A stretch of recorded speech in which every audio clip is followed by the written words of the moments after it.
Good morning. ఈ ఉదయకాలం ముందు ఒక అంశం మీతో చెప్పాలని ఆశపడుతున్నాను.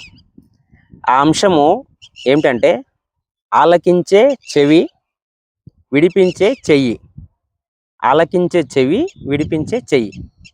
ఏంటిది? ఎవరు ఆలకించేవారు? విడిపించేవారు ఎవరు? దేవుడే. వాక్యాన్ని చూద్దామా?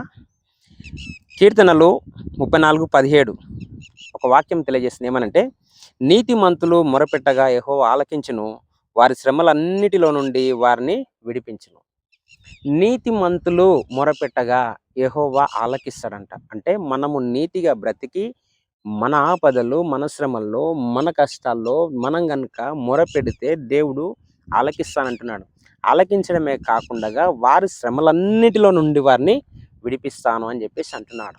అయితే ఈ వాక్యాన్ని ఆధారం చేసుకొని ఒక 3 విషయాలు తెలుసుకుందాం. మొట్టమొదటిగా, దేవుడు మన ప్రార్థనలను ఆలకిస్తాడు. ఇది మనం నమ్మాలి. నువ్వు ఎలాంటి పరిస్థితుల్లో ఉన్నప్పటికీ దేవుడు మన ప్రార్థనలను ఆలకిస్తాడు. ఈ రోజున మరి నీతిమంతులు హృదయపూర్వకంగా మనస్ఫూర్తిగా ప్రార్థన చేసినప్పుడు వారి ప్రార్థన దేవుడు విని దేవుడు ఖచ్చితంగా వారికి విడుదలను అనుగ్రహిస్తాడు అన్నటువంటి మాటను మనం చూస్తూ ఉంటున్నాం. తర్వాత రెండో విషయం ఏంటంటే, శ్రమలు నీతిమంతుల గుణంగా వస్తాయి. శ్రమలు భక్తిగా జీవిస్తున్నాము, మంచి ఆత్మీయంగా జీవిస్తున్నాము, మేము క్రమంగా ఉన్నాము, ఏ పాపం చేయడం లేదు కదా, మంచిగా ఉన్నాం, మాకెందుకు వస్తున్నాయి శ్రమలని మనం అనుకుంటూ ఉంటాం. కానీ వాక్యంలో ఏమంటుందంటే, నీతిమంతులు మొరపెట్టగా యెహోవా ఆలకిస్తానని చెప్పేసి అంటున్నాడు. మరి నీతిమంతులకు శ్రమలు వస్తాయంటే వస్తాయి. ఎందుకు నీతిమంతులకు శ్రమలు వస్తాయంటే, వారు ఉన్నటువంటి స్థితిలో వారు ఇంకా బలంగా దేవుని కొరకు నిలబడే కొరకు శ్రమలు వస్తాయి. అయితే రెండవదిగా మనం చూస్తూ ఉంటున్నాం, శ్రమలు నీతిమంతుల గుణంగా వస్తాయి. కాబట్టి మనము దేవునికి మొరపెట్టే వారంగా ఉండాలి. ఇక మూడవదిగా చూస్తే, దేవుడు మనల్ని విడిపిస్తాడు.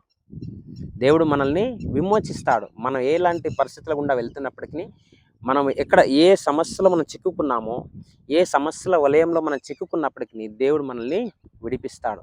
3 విషయాలు ఈ ఉదయకాలం ముందు మనం చూస్తూ ఉంటున్నాం. మొట్టమొదటిగా ఏంటంటే, దేవుడు మన ప్రార్థనలను వింటాడు. అది మనం నమ్మాలి. మనం ప్రార్థన తప్పకుండా చేయాలి. సమస్య ఏదైనా మన ప్రార్థన మాత్రం ఆపకూడదు. రెండోది ఏంటంటే, నీతిమంతుల కూడా శ్రమలు వస్తాయని మనం నమ్మాలి.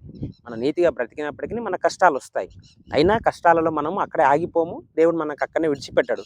ఆ కష్టాల నుంచి దేవుడు ఖచ్చితంగా మనల్ని విడిపిస్తాడు. 3 విషయాలు మనం చూస్తున్నాం. ప్రార్థన వింటాడు దేవుడు, నీతిమంతులకు కూడా శ్రమలు వస్తాయి, అయినా దేవుడే విడిపిస్తాడు, దేవుడే మనల్ని విమోచిస్తాడు. కాబట్టి ఈ ఉదయకాలమునందు ఈ మాటలు వింటున్నటువంటి ప్రియమైన వారలారా, మీరు ఏ శ్రమల గుండా వెళ్తున్నారో అది మీకు తెలుసు. ఒకవేళ మీరు ఎలాంటి బాధల్లో వెళ్తున్నారో అది మీకు తెలుసు. మిమ్మల్ని సృష్టించిన సృష్టికర్త కూడా తెలుసు. అయితే నువ్వు మొరపెట్టడం నేర్చుకో, ప్రార్థించడం నేర్చుకో. జవాబు ఆలస్యమైన అద్భుతమైనటువంటి జవాబు దేవుడు మన జీవితాలు అనుగ్రహిస్తాడు.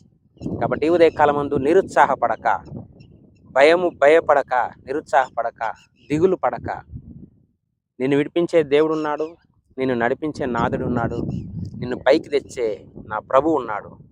ఆ ప్రభువే నీకు నాకు ధైర్యం అని నమ్మి ప్రార్థనాపూర్వకంగా నీ ఆత్మీయ జీవితాన్ని కొనసాగించు. ఏదైతే కోల్పోయావో, ఏదైతే నువ్వు ఈ రోజున అనుభవిస్తున్నావో, ప్రతి పరిస్థితిలో నుంచి దేవుడు నిన్ను విడిపించి నిన్ను గొప్ప చేస్తాడు. దేవుడి మాటలు దీవించి ఆశీర్వదించుగాక. ఆమెన్.